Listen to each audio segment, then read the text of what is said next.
Bonjour à tous et bienvenue dans 6 minutes chrono, le rendez-vous quotidien de Lyon Capitale. Nous accueillons aujourd'hui en visioconférence Philippe Lefay, qui est journaliste et qui est parrain du Festival international du film sur les handicaps. Bonjour Philippe Lefay. Bonjour à vous, bonjour Lyonnais Merci. et Lyonnaises. Merci d'avoir accepté notre invitation.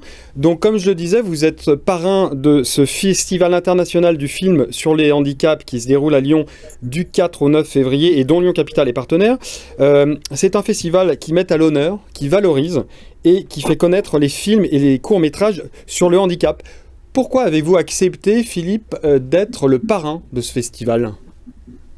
Alors je vais faire une petite rectification, ce ne sont pas des films sur le handicap, ce sont des films dans lesquels le handicap est un sujet ou un personnage, ou enfin, voilà. Mais en tout cas, c'est d'abord du cinéma, et je crois que c'est important et que la fondatrice de ce festival, Katia Martin-Maresco, y tient beaucoup. C'est d'abord un festival de cinéma, et c'est un festival de cinéma qui met handicap au pluriel parce qu'il y a toutes sortes de handicaps dans la ville, et les imbéciles sont des personnes en situation de handicap aussi.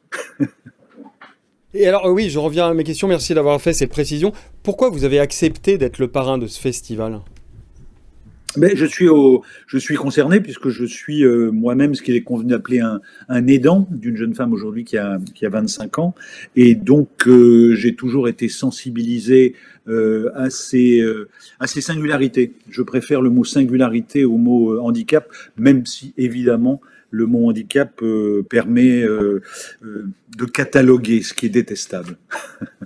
Non, mais effectivement, le handicap, vous préférez ce mot singularité. Le handicap, c'est quoi? C'est stigmatisant?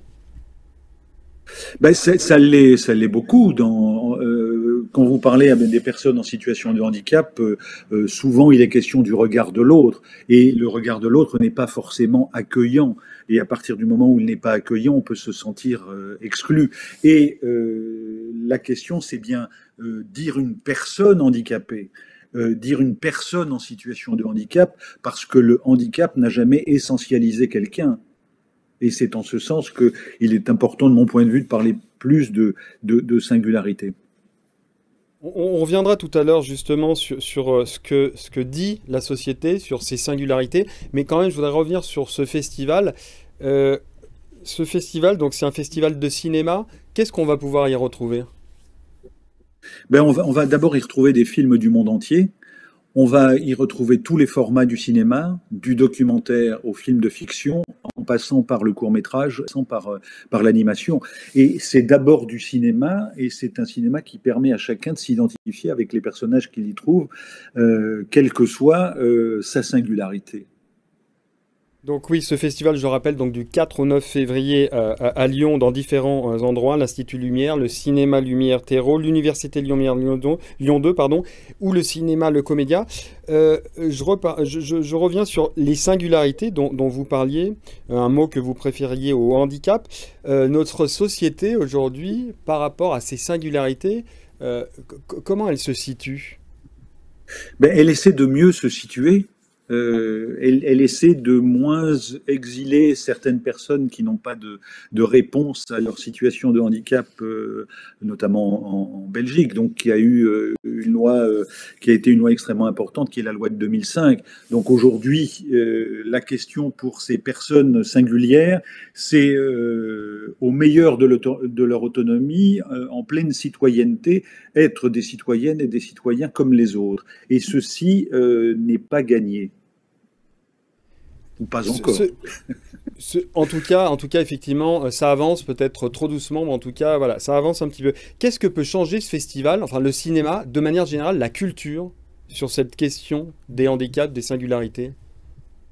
Ben, le cinéma montre que d'abord que ce soit beaucoup de réalisatrices cette année, que ce soit des réalisateurs ou des réalisatrices, que ce soit tel ou tel sujet. D'ailleurs, on peut avoir des films qui ne montrent pas une situation de handicap, mais on peut avoir des films qui sont réalisés par des personnes dites en situation de handicap. Donc il y a toutes sortes de regards, de possibilités.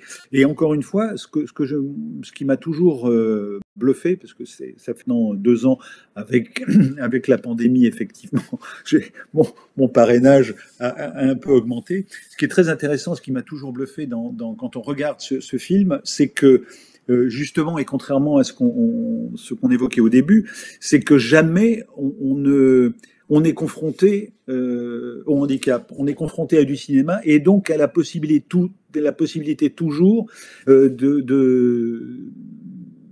vouloir être à la place de la personne qu'on est en train de regarder ou du sujet qu'on est en train de regarder. Ça permet toutes les incarnations possibles. Ça permet toutes les incarnations. Toutes les identifications, pardon. L'identification. Le temps passe très vite. Merci beaucoup, Philippe Lefebvre, d'avoir été avec nous. On vous retrouvera évidemment à Lyon du 4 au 9 février, donc pour ce Festival international du film sur les handicaps. Merci d'avoir suivi cette émission que vous pouvez évidemment retrouver sur www.lyoncapital.fr. À très bientôt. Merci à vous.